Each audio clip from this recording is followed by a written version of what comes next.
Salut à toi, bienvenue dans cette nouvelle vidéo, bienvenue pour un nouveau tour de magie, un tour de magie qui est extrêmement facile à faire et qui pourtant est aussi extrêmement impressionnant. Alors pourquoi il est facile? Eh bien tout simplement parce que c'est un tour de magie automatique.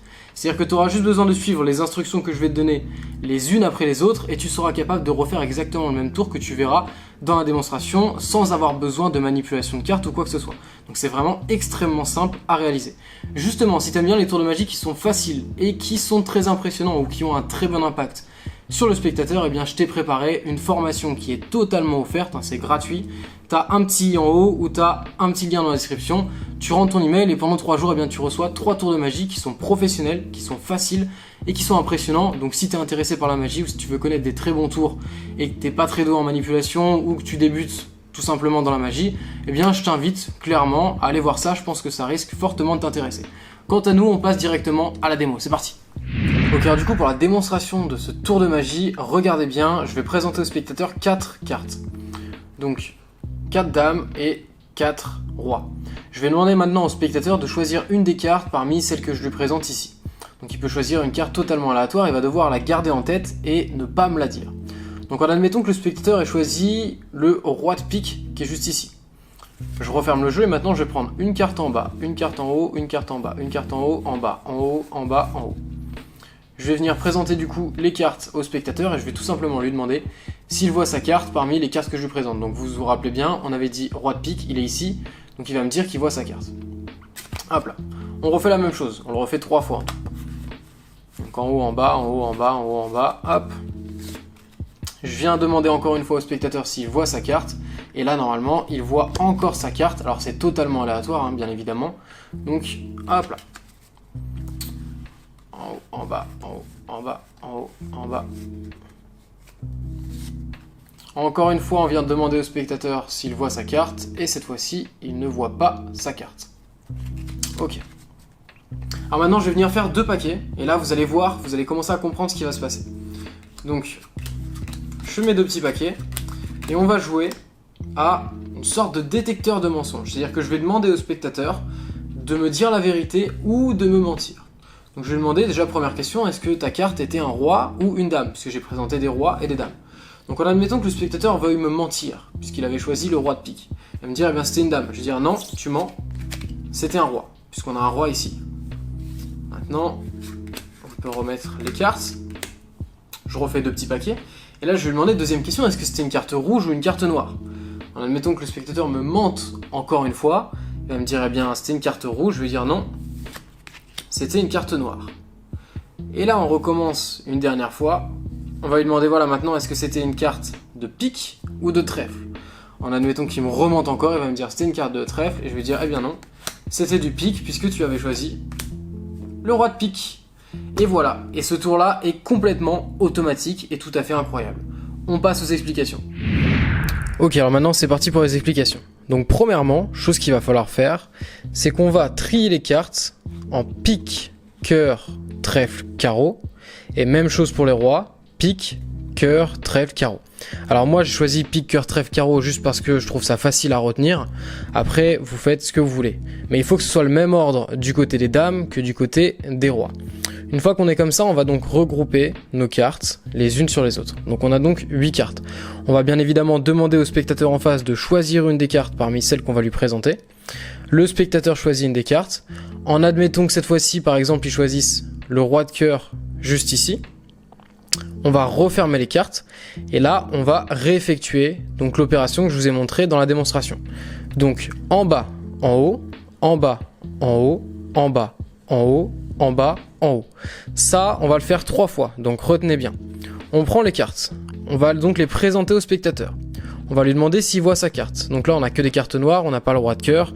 Donc le spectateur va nous dire, je ne vois pas ma carte. À savoir que la première fois qu'on le fait, il faut que la carte du spectateur, le paquet où se situe la carte du spectateur, soit au-dessus. Donc comme la carte du spectateur n'est pas là, il faut mettre ce paquet-là en bas. Donc maintenant, on l'a fait une première fois. La première fois, il va falloir que le paquet où se situe la carte du spectateur soit au-dessus. La deuxième fois, il va falloir que le paquet où se situe la carte du spectateur soit en dessous. Et la troisième fois, il va falloir que le paquet où se situe la carte du spectateur soit encore au-dessus. Donc regardez bien. Donc là, la carte du spectateur n'y était pas. Donc comme on a dit que la première fois, il fallait que le paquet où se situait la carte du spectateur soit au-dessus, eh bien, comme on n'avait pas la carte, on l'a donc mis en dessous. Ce qui fait que là, le paquet où se situait vraiment la carte du spectateur, donc le roi de cœur, eh bien, il est au-dessus. Maintenant, on le refait. En bas, en haut, en bas, en haut, en bas, en haut, en bas, en haut. C'est reparti, on reprend les cartes ici. On les présente au spectateur, donc là, c'est totalement aléatoire. Est-ce qu'on voit le roi de cœur ? Oui, on voit le roi de cœur. Donc si vous vous rappelez bien, là, j'avais dit que la deuxième fois qu'on le fait, il faut que le paquet où se situe la carte du spectateur soit en dessous. Donc là, comme il y a le roi de cœur, eh bien le paquet, on va le mettre en dessous. S'il m'avait dit non, ma carte n'est pas là, alors on l'aurait mis au-dessus. Puisqu'on aurait su que si la carte n'est pas là, c'est qu'elle est en dessous. Et comme la carte, comme le paquet où il y a la carte du spectateur doit être en dessous, eh bien, on l'aurait mis au-dessus. Cette fois-ci, comme on a la carte du spectateur, eh bien, on va le mettre en dessous. Maintenant, on recommence. En bas, en haut, en bas, en haut, en bas, en haut, en bas, en haut. Hop là.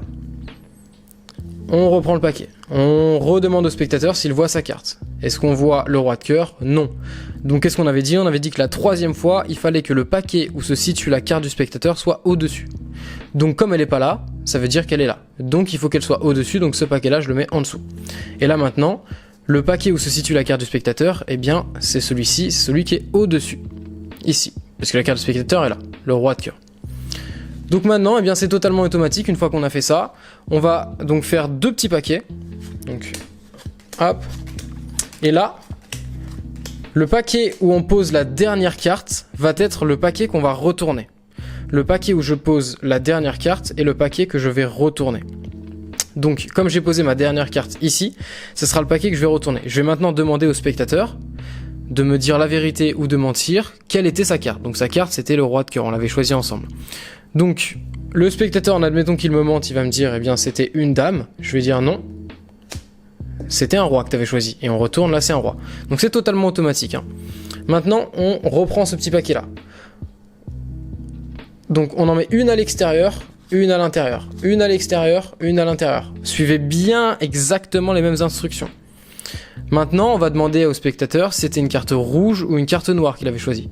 En admettant que cette fois-ci, il me dise la vérité, il va me dire, eh bien, c'était une carte rouge. Je vais dire, eh bien, oui, tu m'as dit la vérité, c'était une carte rouge puisqu'on a du rouge ici. Maintenant, on retire la carte qui est sur le dessus, on la met ici.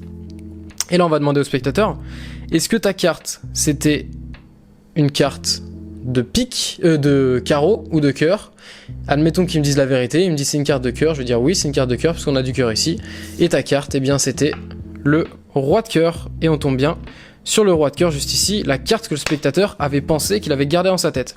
Voilà pour les explications, j'espère que ce tour vous aura plu, faites-le à votre famille, à vos amis, n'importe, vous allez voir que c'est un tour qui a son petit effet, qui a un bon impact sur le spectateur. Si vous voulez connaître d'autres tours qui sont professionnels, qui sont faciles et qui sont très impressionnants, vous avez juste en bas un petit lien dans la description et vous pourrez rentrer votre email, vous recevrez pendant 3 jours eh bien 3 tours de magie qui sont professionnels, faciles et impressionnants. Quant à moi, je vous dis à très bientôt pour un prochain tour de magie.